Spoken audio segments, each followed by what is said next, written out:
Content warning.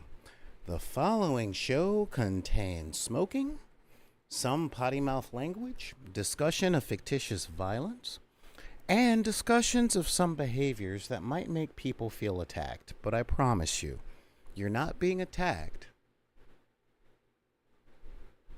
Sometimes you're just being seen, and we're letting you know it's okay to be visible.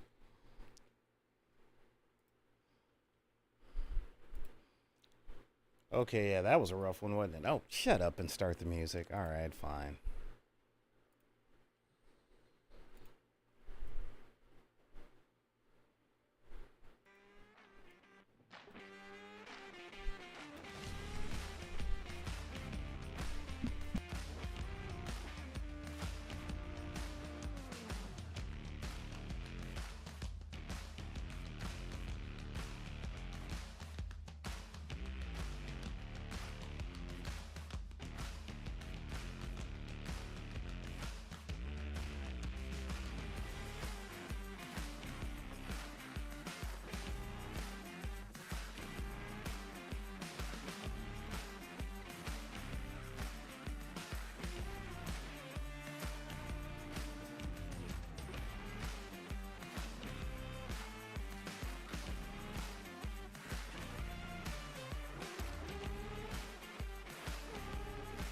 I know y'all can't hear me right now, but aha, I know you can hear me now. What is going on, everybody? What is up? What is up?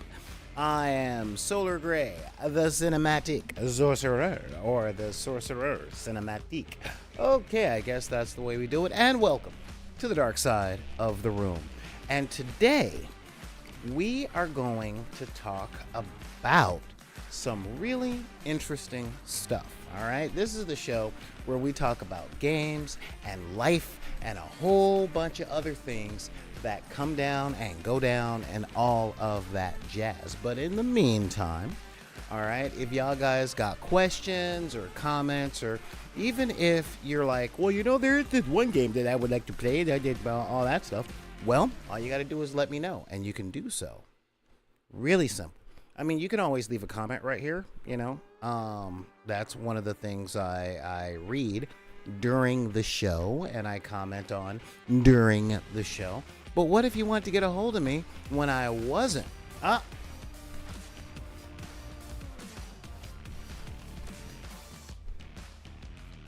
right, thank you so much, Neon Arlecchino, using that Jeff Bezos money to keep us afloat. Thank you so much on that one.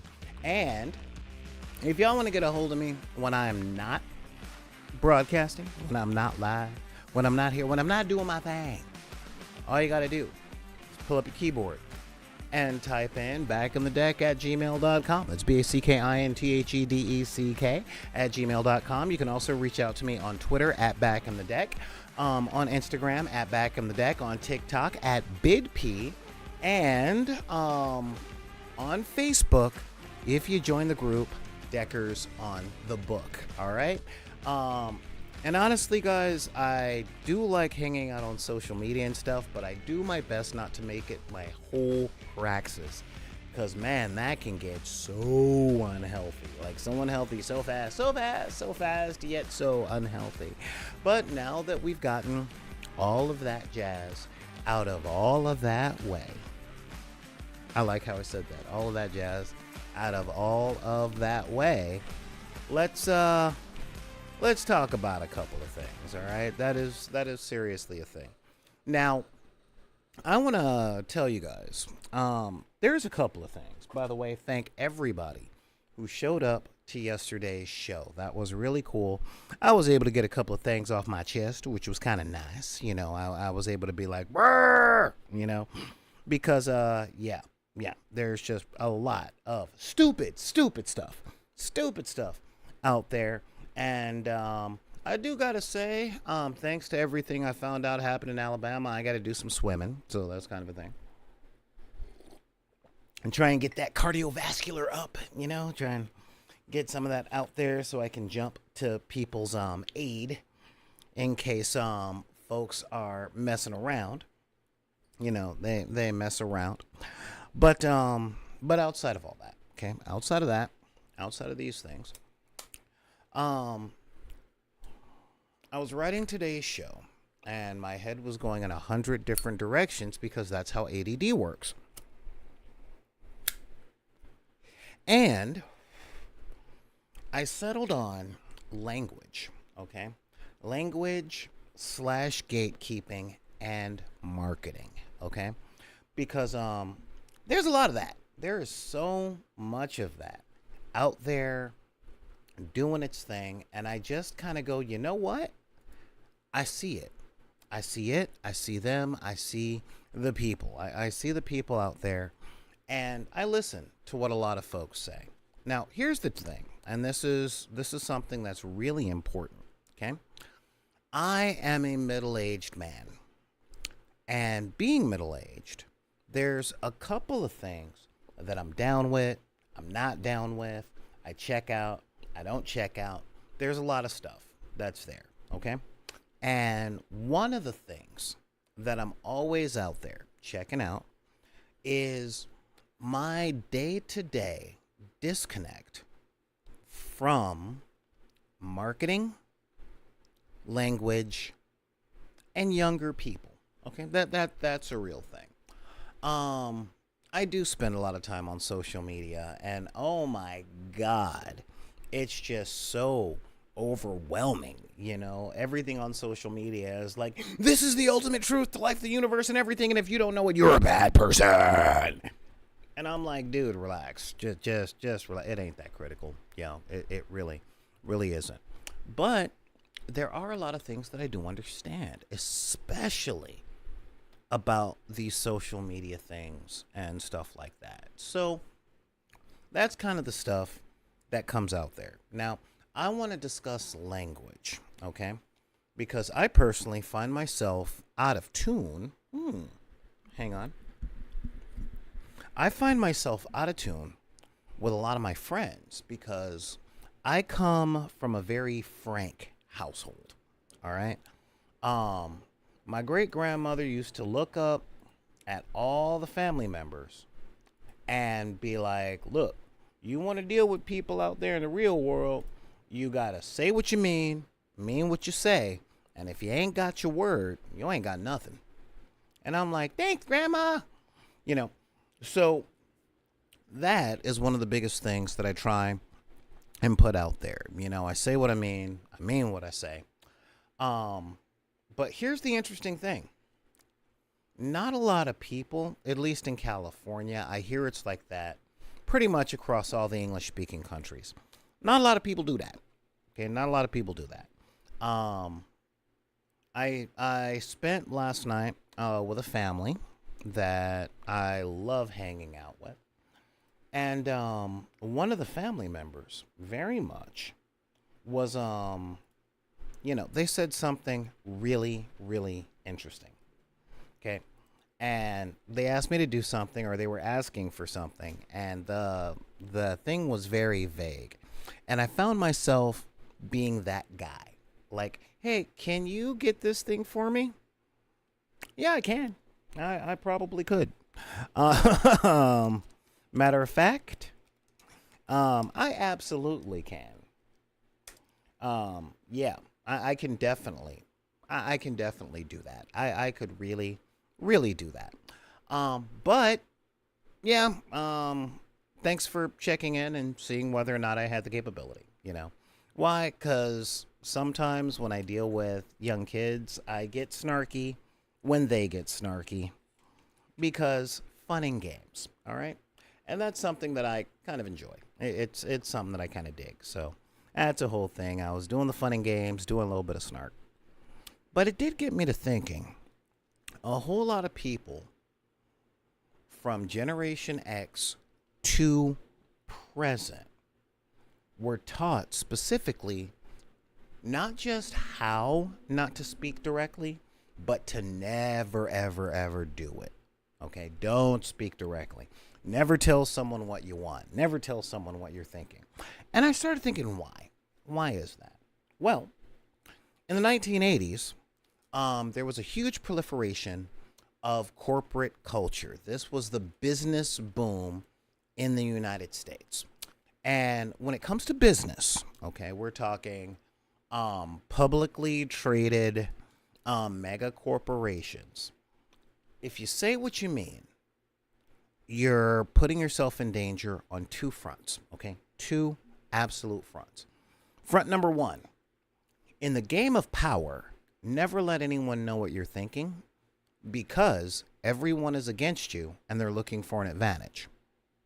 And reason number two, that in business, if you say what you mean, you could get sued.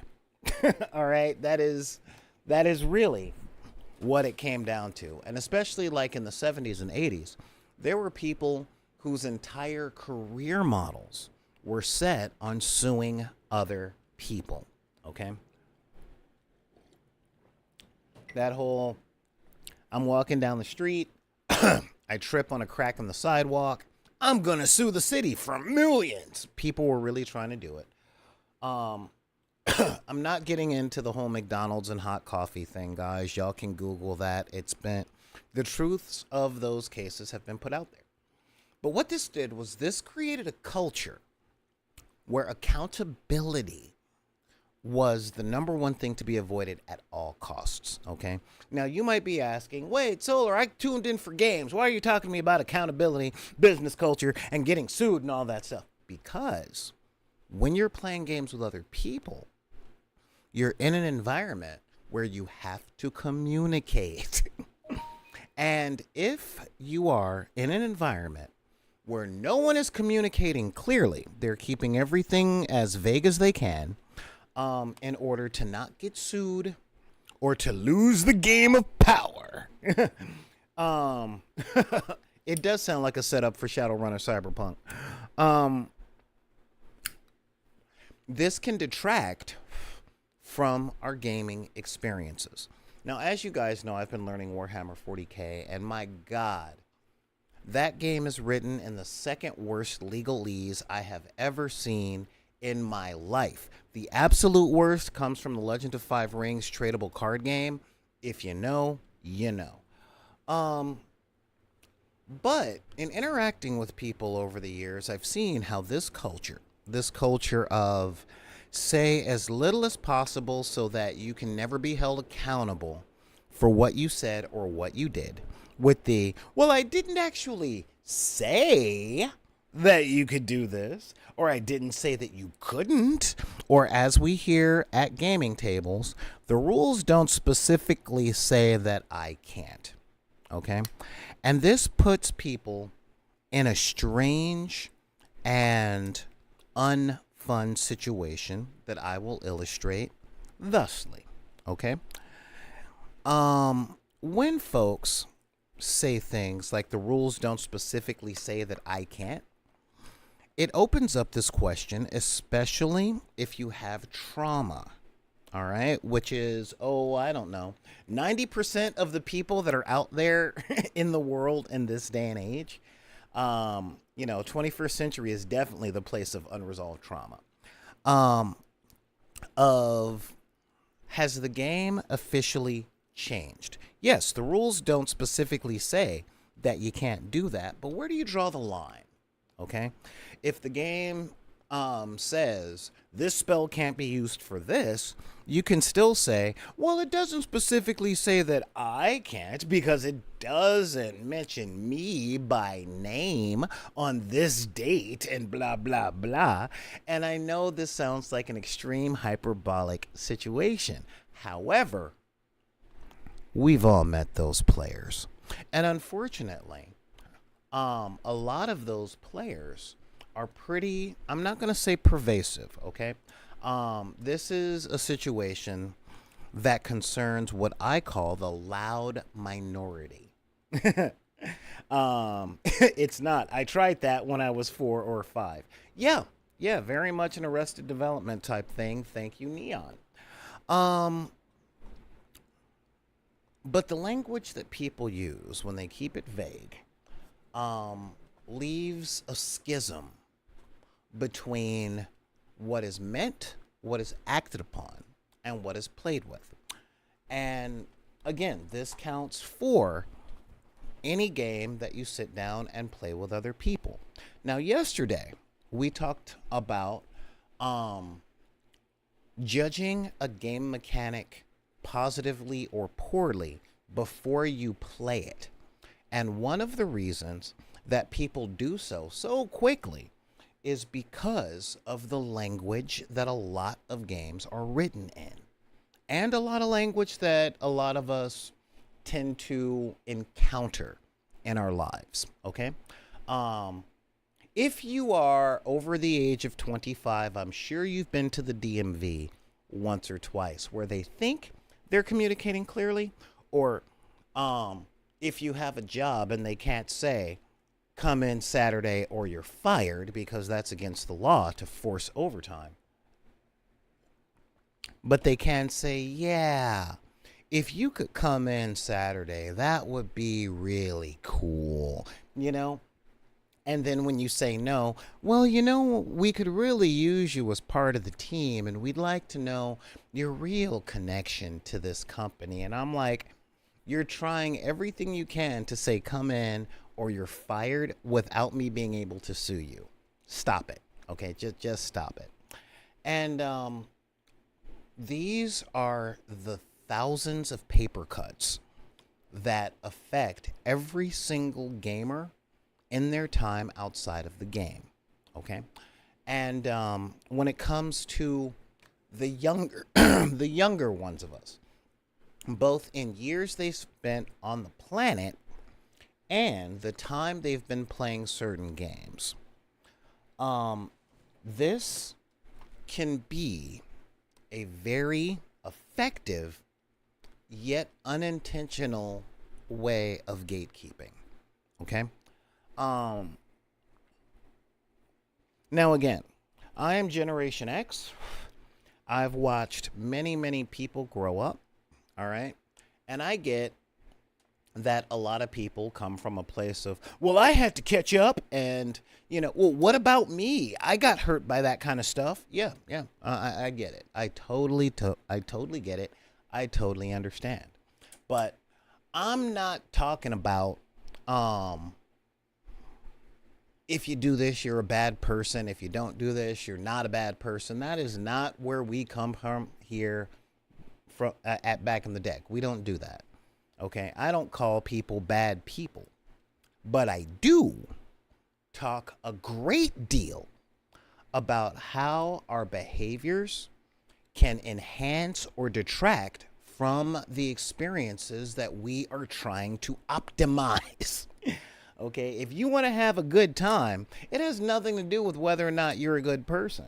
But I'm sorry to tell you that statistically and mathematically speaking, no one that most of us can think of off the top of our head goes, yeah, remember that one time we were playing Magic the Gathering and we spent like 4 hours arguing over that one combo that guy was trying to do with black and red? Yeah, good times, man. I hope every game is like that. I'm pretty sure we don't end up that way. But the language that a lot of things are written in, and the language that a lot of us speak in, can communicate more than our words actually do. All right. Now, if you want to optimize your gaming experience or your experience in community with other people, I find that there are some barriers to get through these things. Okay. Now, like I said, I was raised to say what I mean what I say, and to understand where I'm coming from and why I'm saying such things. Okay. It's actually funny. So many people, I'll tell you guys a story. This was like 20 something years ago. I was trying to make a new friend. Okay. Also 20 days ago. And people actually don't believe that I am, hey, what's going on, Neon Knight? A lot of people don't believe that I'm as generous as I am. Okay. If I make something on a 3D printer, and some person says, oh my God, that is cool. We're just getting into this game and this thing looks awesome. And I'm like, cool, you can have it.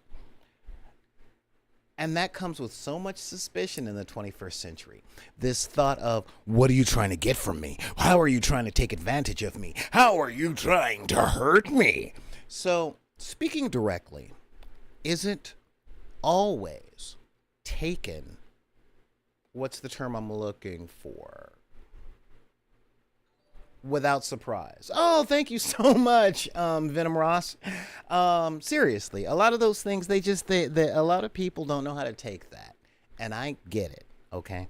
Now, if you guys are looking for solutions to a lot of things, you might be going, well, yeah, say what you mean what you say, but I tried that. And all people did was look at me like I was a sculpture carved out of cheese. We'll get to expectations a little later, okay? But the key to everything is consistency. And the second key to the second lock is understanding. All right? When you are dealing with people that have been lied to, gaslit, run around in circles, and I'm sorry to tell you guys, if you've ever been in a position where you are not the one in power, then frank conversation is going to be looked at with suspicion. However, my best friend tells me quite often that one of the reasons he does not mind me coming to him for help is because when he says no, he doesn't want to, or no, he can't, then I take that no and I get on with my day. If I need help and he can't help me, he tells me no, and I go on and try and find the help that I can get. Okay? But we all know that if you live in the United States, in our moraine of corporate culture, then you have fallen victim to something that I talk about in my personal life, which is if there is a joke about it on a popular TV show, it happens so often that people get the joke. Okay? Now, someone said something to me a couple of weeks ago. It hit me. It didn't cut me deep. It didn't offend me. I didn't feel bad about it. But I remember going to a communication summit about 20-something years ago. And the lady that was there was talking and said, try and make I feel statements because no one can argue with what you feel, but they can argue with what you think. And since I saw that, I've seen a huge uptick in people saying I feel when they mean I think. And I'm not going to be old man yelling at cloud because I understand where it comes from. All right. Let's take a look at the internet today. 90% of the thumbnails that you see on YouTube, 90% of the captions that you see on TikTok and Instagram is what? Okay. What is it? Why you're wrong. Okay. What you think about this is wrong, and I'll tell you why. Why you're wrong about Thundercats.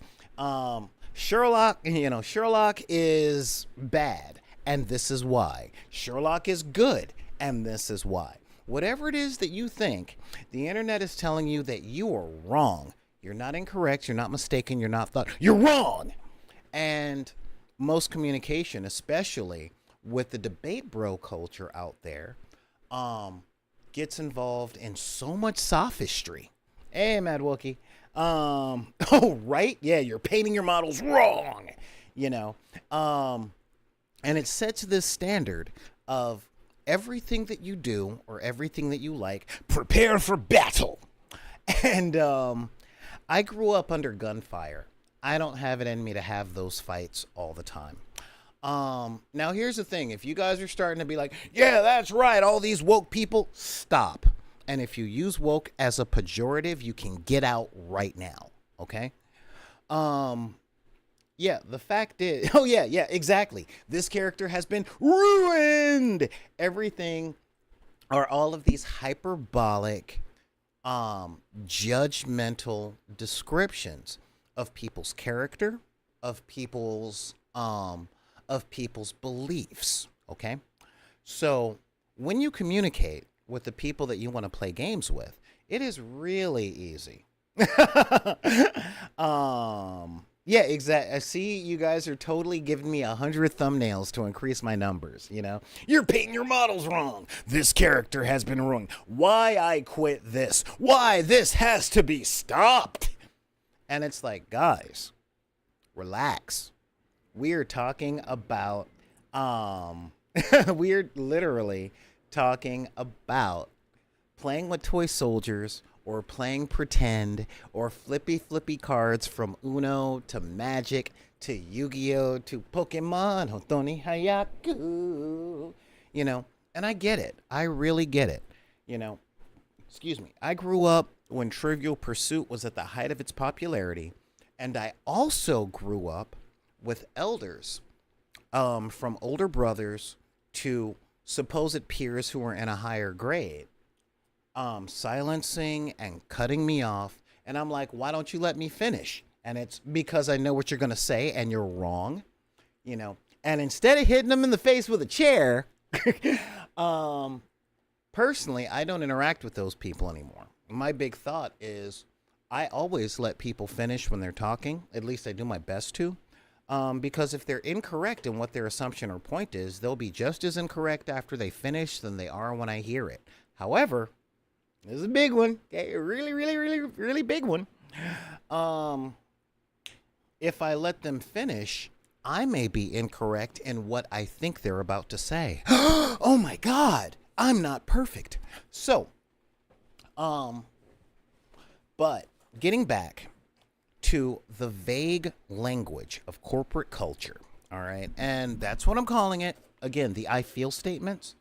The I feel statements, the corporate language was put together in a nutshell, okay? Are you guys ready for this? Because this is going to blow your mind with how obvious this particular fact is. Ready? It was put together to protect people from accountability. That's what it's there for, all right? And we have such a culture that feeds us bunches of stuff about the trope called the magnificent bastard, about the lawyer that uses a loophole, about that person that out clevers the bad guy and says, what you don't understand is that I am a seasoned warrior from a culture of conquerors. Yeah, and what you don't understand is that I'm dragging mines. We have idolized the trickster, or the Western interpretation of the trickster, and the gotcha moments so hard in our culture that we get lost behind this. Okay, we really do. Let's see. Basically, it's weird, but I've been talking. It helps the algorithm for people to pose with their mouths open and their arms up. Really? I know I've taken those pictures and I'm working on thumbnails. So yeah, that's really a real thing, that, oh my God, that magnificent bastard, he pulled it off at the last second, but here's the thing, guys, this is a real big thing.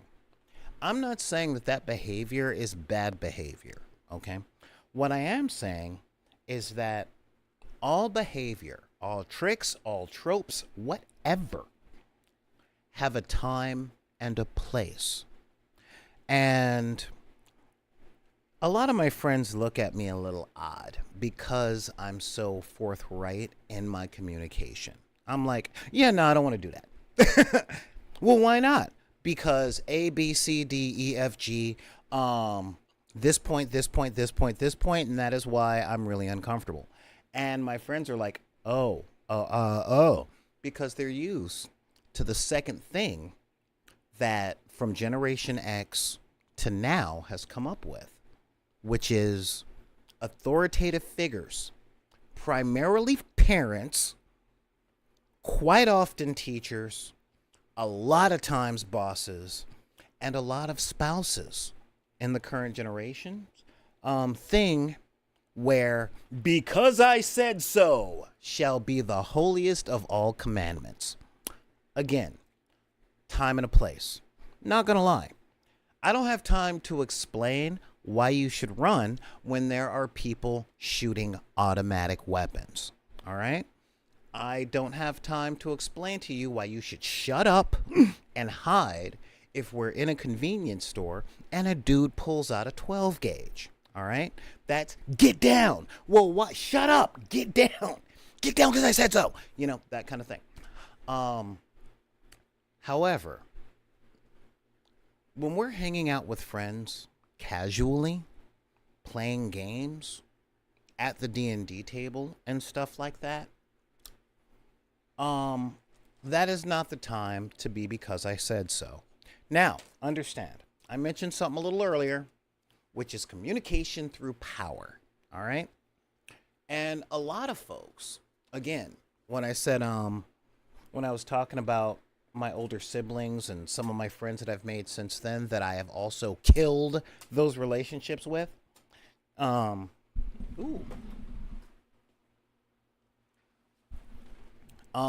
that whole I'm not going to let you talk because I know what you're going to say and you're already wrong. I don't have time for people like that in my life. Okay, I really don't. However, I recognize that that is the culture that they were brought up in. Okay, but the language that you use, and this is really an important thing. Now, I'm about to talk about some stuff that might make a few people hot under the collar, but unbutton your top button and open your damn ears, okay? I'm going to talk about political correctness, all right? Because I was a young man when America's understanding of political correctness, which is a phrase that I don't like because I know its origins, Google is free, when it came about, okay? I was a young man in the 90s where it was like, oh, you got to be politically correct. Now, here's the thing. There was a very long time where you could say a lot of things, all right, that have origins of harm, okay? Origins of harm, origins of offense, you know, such as, well, you know, you got to call a spade a spade. That is an anti-black statement, y'all. It really is, all right? Because spade was replacement for the N-bomb. That's really what it was. And those kinds of things interact directly with a lot of people's traumas, okay? Because I'm sorry to tell you, Western civilization, we're talking America, Canada, England, Ireland, pretty much anywhere that speaks English or a Latin derivative, okay? And this is me like leaving out South America and Spain and France and all that stuff. They weren't always nice to everybody. Okay? This whole idea of people are equal and all that other stuff. No, some people are treated better than others, and a lot of people are treated worse than others. And even to this day, all right? Even to this day, there are a lot of things that are within culture that are used to diminish the value of someone's personhood. And this is a really big one, and I got to talk to a lot of my friends who don't exactly have my shading. It doesn't matter what you mean, okay? I know a lot of my friends want permission from me to drop the N-bomb, and I'm like, no, you're not going to get it. You're not going to get it. You're not going to get it from me. You can't say that around me. You know, I don't want you forming that habit, especially, like, let's say you form the habit when we're one-on-one and you accidentally let one slip at target, then that's a whole nother thing. All right. So it's like, just don't build up that whole gig. All right. And a lot of people, and I'm talking, as a man, okay, as a man, I don't call women the B word. Okay. I don't do that in the presence, whether or not I mean it, because it was formed as a pejorative thing and it's continuously used as one. And that's where politically correct comes from. And what does this matter as at the game table? Well, a lot of the times, guys, the language that you use can have a visceral, triggering reaction to the other people at the table, regardless of what you intend. Okay? And one of the metaphors I use at this a lot, and I mean a lot. Okay? Offering pass cards would be a nice reward tier on Patreon. I would have to open a $30,000 tier. Okay? If somebody's willing to pay me $30,000 a month, then after 18 months, I'll give them the pass. All right. Yeah, that's just the thing.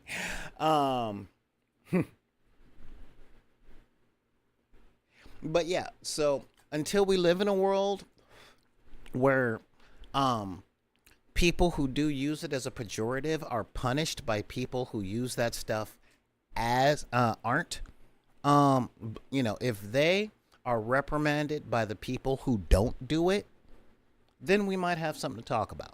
All right. But I come down on dudes that call their girlfriends that particular word, because I'm a dude, and women shouldn't be called that. And it don't matter if they call each other that, because they know what they mean. They might not know what we mean. And I'm sorry to tell you guys, but the metaphor that I use is this. It doesn't matter if you knocked over and broke a glass out of malice. There's still broken glass on the floor, and it's got to be cleaned up. Now, again, if you're at a Greek wedding, that's one thing. If you're at like a Greek celebration where it cling, opa, okay, yeah, that's a thing. All right, you can totally do that. But when you come to my house to play D&D, we're not having a Greek celebration. Okay, I'm not passing out stuffed grape leaves because I don't like them.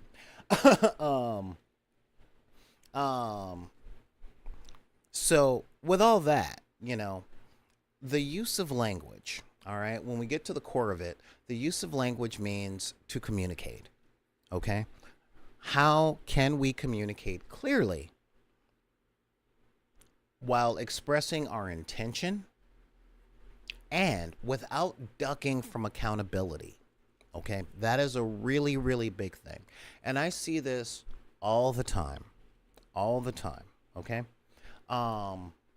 I've been in 100 arguments where someone says, that's not the word that I used when I used a synonym in quoting. And I'm like, before I label you toxic, I ain't gonna freaking split hairs. Okay? One of my rules as a person is, if you know what I'm trying to communicate so much that you find it necessary to correct me, we are done. So yeah, it's very much one of those things, because at that point, it's not about what's being said. It's about not engaging with the topic of conversation. And I'm easy. If you don't want to talk about it, you don't want to talk about it, unless it's something that needs to be talked about, needs to be discussed. All right. So here's the thing about political correctness that people need to understand. It is unfair to expect people to read your mind and know what you mean when you trigger their trauma. And most political correctness is based on the well-known traumas, the well-known traumas. That's it. The well-knowns. And when you do cause that damage, that visceral reaction, it's on you to apologize before trying to protect your own ego. Okay? That is a huge thing. All right? So many people get caught in the 5-year-old mentality of, I didn't mean to. Yeah, you didn't mean to knock over the glass, but grab a broom and a mop if there was something in it, before somebody steps on that broken glass. I mean, that's a real thing. It becomes about the damage and not the intention. All right? Now, let's talk about gatekeeping. Okay? Because language and gatekeeping is huge. All right? Because people don't want to be held accountable for what they want to do, they use a lot of gatekeeping. I let y'all know flat out. I said screw 40K and to a certain level screw Marvel Crisis Protocol because there were gatekeepers in my experiences that didn't want me around because, let's say, I spent a little too long in the tanning bed, okay? And those people wouldn't just come out and say the N-bomb, but they were holding me to higher standards than they were holding everyone else to, and they kept coming up for reasons to say N-word, get out of here, all right? And there is way too much gatekeeping in gaming. That's one of the reasons that we're here, all right? Now, here's the gig, all right? Language and gatekeeping is really out there, and quite honestly, guys, I believe that most people are educated enough to understand when they're being lied to. Because I come from a culture that states if you're telling the truth, you can tell it simply. What do I mean? It's simple. When a company like Games Workshop says you can't play at our stores and use other people's products, that in and of itself is the reason that you got to use Games Workshop stuff at Games Workshop tournaments. Okay? Oh wow, I'm losing viewers left and right. Now, if you go into a store marked Warhammer or Games Workshop, then you got to use their stuff. Okay? Why? Because they pay the rent, they pay the utilities, they pay all that stuff. Now, comes down to this. All right? Hang on. Let's see, Cyberdrake. I think there are specific valid reasons to keep a specific kind of gate. Yeah, make it an 18 plus games, but that's definitely an outlier, not the norm. Yeah, it is an outlier. Okay. Not saying that there's no place for gates. I'm saying there are too many gates. All right. Too many gates that keep communities tiny and insular and cruel. So yeah. Again, as I said, the rule stated simply. If you're in our store, use our product, because we don't want people in our store looking at what you have and then going to a different store and buying stuff from other people. Simple, direct, elegant. Okay? That's the truth of it. However, to create cultures of immersion and the marketing that's involved. Marketing is so dishonest, guys. All right. And marketing and gatekeeping go hand in hand. All right. So let's talk about marketing. All right. Because this is a really big thing. This is marketing. This is marketing, and how a lot of marketing tends to lead to gatekeeping. And this is one of the reasons I get so annoyed. Okay? When we're marketed a game, okay, we are marketed interesting games and fun games. I talk a lot about the toy commercials from when I was growing up. You know, the Ghostbusters and their cool Firehouse, He-Man, and all of their really, I have an entire 3D printer farm, and I've yet to build my Castle Grayskull playset. But I've built about 20 other playsets. All right? But here's the thing. All right? When marketing becomes overwhelming, it has a very, what's the term I'm looking for? Brainwashy effect. And this leads to language. All right? So, when a lot of people are sold stuff, I remember when I was a kid and there were these laser tag commercials, right? Let me see if I can pull one up. And I will tell you, These things were amazing. Oh my God. Yeah, I mean, seriously, amazing. Um, let's see here. Yeah, I think it was 86. Yeah, 86. Let's pull this up, but of course I'm going to mute the thing. Um, cuz I don't want to get hit for sound and stuff. But yeah, check it. You end up here, and it's like, yeah, yeah, look at all that. You got the swiveling chair, you got the gun, you got all these things, dudes jumping off walls, hitting stuff, and you got the cool freaking arena with the smoke and the over things. People like, oh my god, this, yeah, oh my god, look at the laser tag, and yeah, then you get to a real, you get the, for some of the people that had cool moments. And when I say cool moments, I mean parents with money. To buy them the laser tag, you just got a box with a gun and a thing that you put on your chest. There was no cool arena. There was, it was like all the stuff that came with, oh my God, this laser tag looks really cool. And marketing and language go hand in hand. That causes a level of gatekeeping. But Solar, I don't understand now all that other stuff. No, I can think for myself. Okay. Since we know that I've been studying Warhammer 40K, let's take a look. Let's take a good look at what we're sold 40K is. Okay. I mean, look at this. Look at this. This is amazing.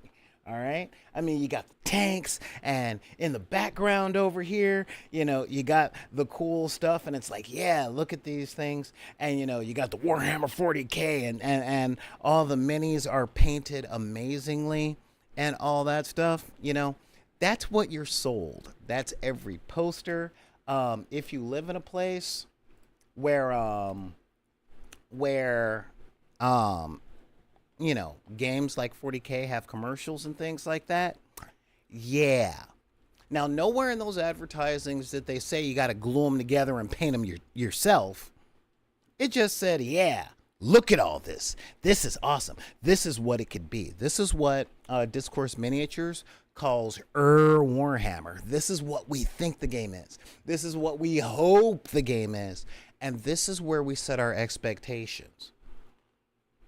When the reality, yeah, in a good case scenario, this is what a game of Warhammer really looks like, and I ain't gonna lie, this is what it's probably gonna look like with most of us. I ain't gonna lie, unless somebody is willing to put in the time and the resources to make the whole special effects thing that's coming out, you know what I mean?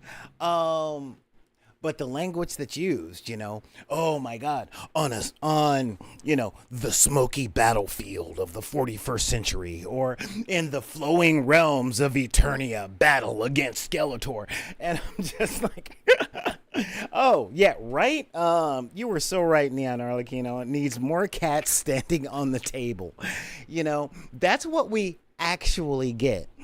But the language that's used in the marketing is to get us hyped, get us pumped, get us spending that money.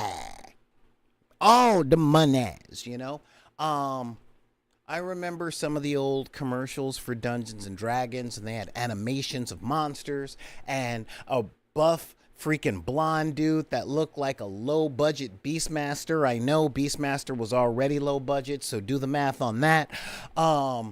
Flipping around with a sword, because back in the 80s, if you could do a flip, you were like the coolest guy. And, and then you ended up getting a book. It's a book, that's like, you get a role-playing game and you go through all of these realms, come to the store and buy an RPG. You get a book. The language is specifically set to get you hyped and to withhold the information that most of the work is on you. And then again, what happens when you go to the store saying, yo, what's up? Where's the blonde guy? Where's the monster? You know, where's the hallway with the smoke and the light effect? And where are the people bouncing off the walls? And they said, we never gave you that. We never promised you that. We never actually said that came with the play set, you know. And a generation later, those of us who are adults deal with people saying, well, I never actually said, kind of thing. And you know um and so since we live in this culture post business boom of 1980s, the language that we use can be very gatekeepy, um and very accountability accountability what's the term I'm looking for, aversive. Okay, yeah, accountability aversive. Okay. um And so here's the thing, people. I get wanting to be right. I get the embarrassment of making errors. Okay? I understand that. But that feeling is not a forever feeling. Okay? We're not the dwarves from Warhammer Fantasy. All right? If we feel shame or guilt or something like that, it will pass. It won't stay with us for the rest of our lives like it's the thing that we did brand new. No, no, no. It's not that at all. Okay. Um, but I know a lot of the people, and I think you guys tune in because you guys appreciate that I am frank. Okay. Actually, I'm solar, but I speak frankly in the way of this is what I said, this is what I meant. Those two things did not go very those two things do not deviate very much. Um, but I get that not a lot of people speak those languages, nor do a lot of people understand those languages when they are spoken. Okay? So, what do we do about this? What do we do? Well, you have to ask yourself, what is it that these people are avoiding? Now, as you guys know, I come from the hood. I come from the hood during gang wars. All right. Um, and yes, autism sucks. So I know. You know, I come from a place where most of us grew up ducking gunfire and robberies. If we weren't gangsters, we were terrorized by them. So there's a lot of self-preservation instinct from where we come from. Okay. So when I interact with the people that I grew up with, I do what I can to let them know, look, man, I ain't trying to play you. And I know that's what players are always saying, but look at my actions, look at my words, and you tell me where they didn't add up, you know? And most of the time, when people learn that I deal in good faith, they interact with me as though I'm dealing in good faith. Now, that doesn't mean that I don't hang around with people who are so traumatized that good faith efforts come with a paranoid thing of waiting for the shoe to fall, just waiting for the other shoe to drop. However, I do let them know, look, if I have to go X amount of time and continue to prove to you that I'm the good guy, then I'm out. Okay? Because real talk, it's exhausting. It's really exhausting. All right? People are complicated, guys. They really are. They're very, very complicated. Okay? And the thing is, and this is important, as much as we thought things were simple when we were young, we were mistaken. Okay? The simplicity that we had when we were young was simplicity that was dishonestly, though well intentioned, but still dishonestly given to us because those who taught us, our parents, our teachers, the adults around us, didn't have an understanding of what we could or couldn't handle. And they gave us the they gave us information that they figured we could wrap our heads around. And where they dropped the ball was they never expanded on those definitions because a lot of things that we ask about when we were young are really uncomfortable for adults to talk about. A lot of adults. Not me, but a lot of adults. All right? And we have this desire to want to explain things away simply, and to incorrectly use what we understand to be Occam's razor. All right? The simplest explanation tends to be the correct one, and the operative phrase in Occam's razor is tends to be. And the thing is, with the razor, you have to investigate the complicated stuff as well. Sorry, And this is coming from someone who has a degree in physics, okay? A lot of the times, the simple explanations and the simple solutions are not the way. It's not that blah, blah, blah just hates this. It's not you did a thing that was sexist or you did a thing that's racist, therefore you are. No. Okay? All of these things are complicated. Okay? People can make mistakes. But we've marketed to ourselves that perfection is the only acceptable outcome. And that is not true. I think back to when I was studying the AK-47 assault rifle. And good old Kalashnikov, I don't remember his first name, said something to his engineers when they kept coming to him with ways to upgrade the gun and essentially make it an M16. And he said, yes, I understand, but the best is the enemy of good enough. All right? And really, that is a very, very, very, very, very, very, very, very used weapon across the world and was for like 70 years. Okay? Not to say that there isn't better out there. All right? But the point that I'm coming to, guys, is that perfection is not a starting off point. In your communication, simple things or things that are simple to you may not be simple to those that you interact with. I'll let you know.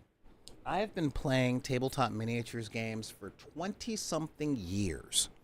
All right? From Battletech, to HeroClix, to War Machine, back to HeroClix, to the myriad that I play today. Okay? So many miniatures games. So when I read the rules to a miniatures game, I can get the gist of a miniatures game pretty quickly. Okay? I can understand what it is I'm looking at pretty quickly. I drop a lot of the nuances and stuff. And I've talked about this before when it comes to the title of Game Master. Okay. We tend to look at dictionary definitions when we don't know something. And once we do that, we tend to, and I mean as a people, as a species, and definitely as a culture in America, we close the door to context. Okay? When it comes to hanging out with your friends and doing stuff like playing games, context is far more important than dictionary definitions. Okay? To explore context with other people allows you to find the common language, to open up a lot of the gates that you may or may not know that you're keeping, and to cut through marketing. Okay? Again, when we're looking at Warhammer or D&D, when we're looking at the thing that's being marketed, all right? When we're looking at, oh my God, look at that. That is so glorious. With the tanks. And yeah, it even has smoke. Smoke is a really big thing. It is a serious design. You know, a lot of things have smoke. But look at that, guys. Look at all that. Look at all the smoke and the effects. And it looks like a battlefield. And you got the Ogren with their things and all that stuff. Yeah, look at all that. You know, the context of that very picture is to make you so excited that you drop an unreasonable amount of money. Okay?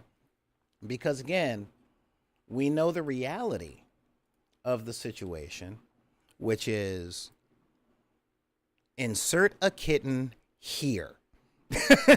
All right? That's the reality of the situation. So when it comes to communication, all right, when it comes to communication and interacting with other people, understand not just what you intend on the language that you're using, but also how it can be received. And if it is received poorly, follow these steps, which, well, mileage may vary, but it's definitely gotten me out of some stuff. Oh, I apologize. I didn't know that that's what that meant. And I will do my best not to use that again. If I do, just give me a reminder, okay? Let me know, And what does that do? That takes accountability on my part for the harm that I've caused. It shows that I'm willing to take the actions required to show that the actions required to avoid that harm, and to let them know that I won't be perfect, but I'm asking them to help me be better. Okay? And it doesn't have, like I said, oh, I apologize. I didn't know what that meant. I'm really sorry. I'll try not to do that again in the future, and if I do, just give me a reminder, okay? Because you're my friend. I don't want to put you in terrible situations. I don't want you to feel like that. I ain't that guy. At least I ain't the guy that means it, as they know. But taking accountability for what I said or did is more important than pitching how I'm not a bad person. Okay? And I'll tell you this.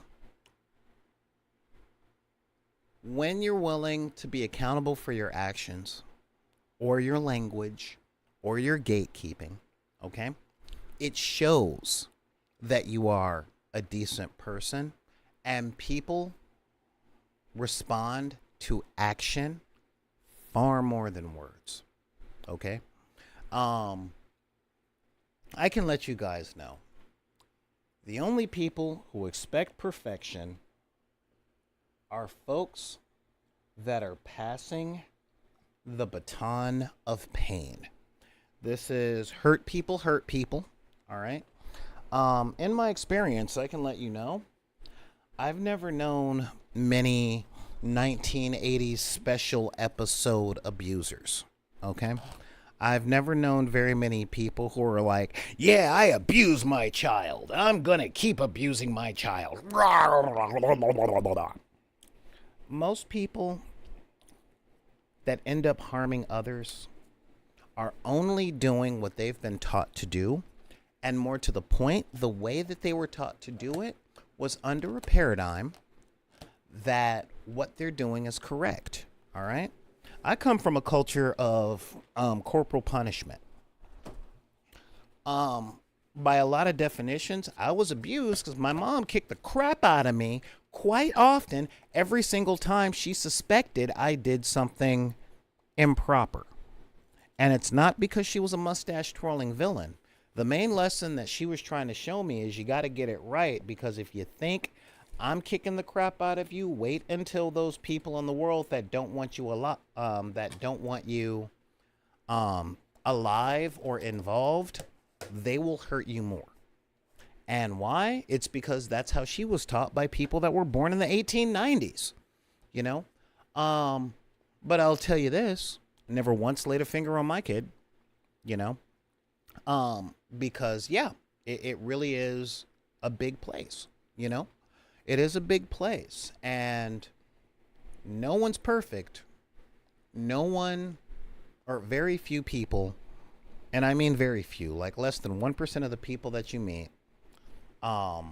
even in my case, will be the people that are out there that intentionally mean to harm you. Now, that 1% can be loud and overwhelming, okay? And most of the time, A lot of the best people that I know that engage in that behavior have no idea of the context of that behavior. So, um, like I said, people are complicated, but um, you know, that's a real thing, you know. So, with all that, guys, since we're coming up on time, I am gonna say, remember to be cool. All right, just be cool. Be cool, and try and communicate clearly. All right. I'll let you know. One of the things that gets on my nerves, especially about I feel statements, is people use therapeutic language and I feel statements to end conversations. I feel this way. You can't argue with what I feel. Therefore, conversation over, and I don't have to do anything differently. And I'm like, if that is how, if you're saying this to shut down the conversation, then our friendship is over.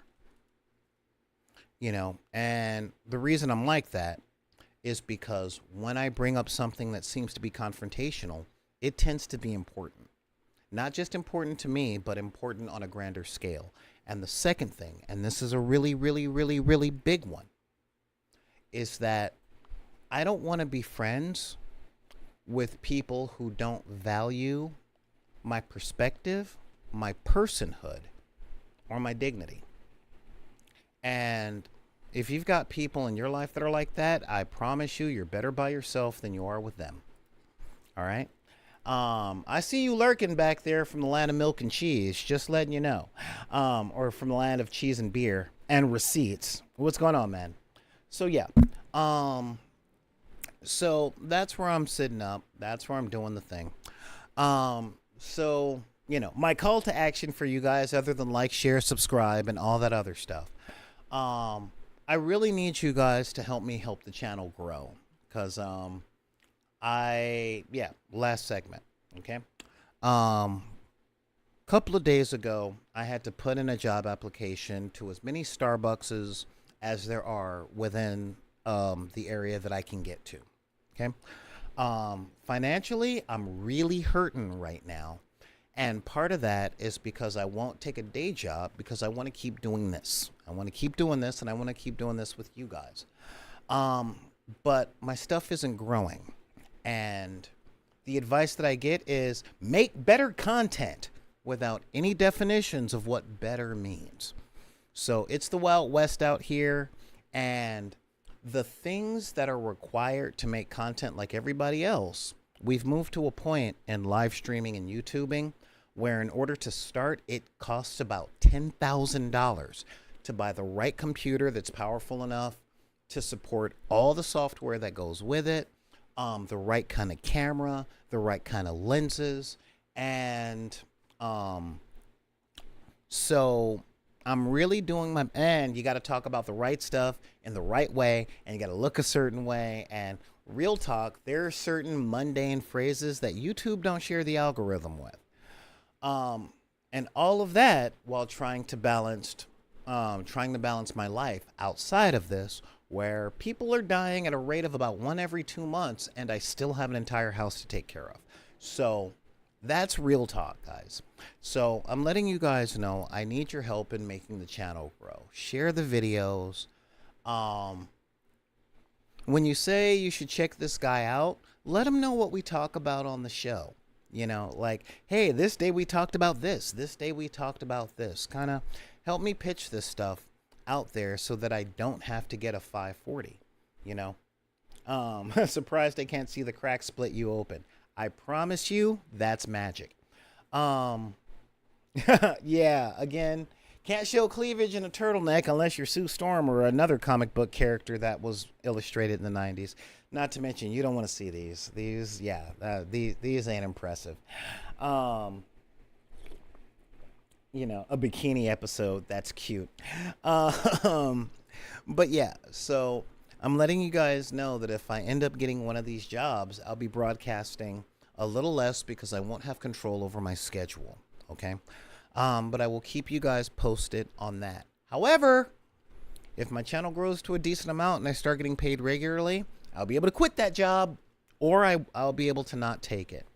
But as meager as my lifestyle is, I only need as little as like $1,500 a month to keep doing this and to take care of my house and my bills and all of that stuff.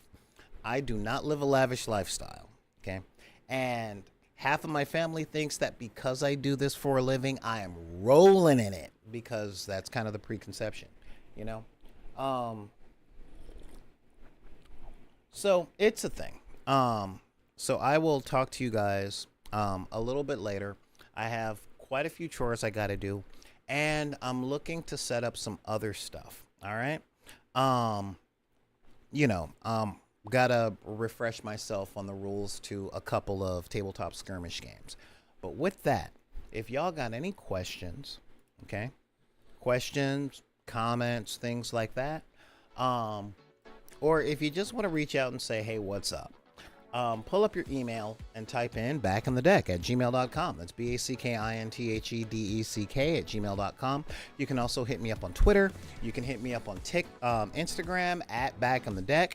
You can hit me up on TikTok @bidp. You can also reach out to the Facebook group Deckers on the Book. I know today got a little heavy, all right? But sometimes, we do got to talk about game stuff. We're going to be talking about some other stuff as soon as I work a few things out. Because as of late, and let me know in the comments on the YouTube video if you guys are having a difficult time finding gaming groups in your area, because post-COVID, the introverts are like, but with all that, guys, be kind to each other. Show some understanding for the people that are around you. And if anybody tells you that you don't belong because of the circumstances of your birth, be it race, religion, creed, gender identity, sexual orientation, disability, neurospice, or your budget, because the trailer park ain't never more than walking distance from the hood, you can look at those people dead in the windows of their soul and tell them to take any card they're trying to pull on you and put it back in the deck. I'm Solar Gray, the Cinematic Sorcerer, saying thank you for joining me today, and we will see you next time on the dark side of the room.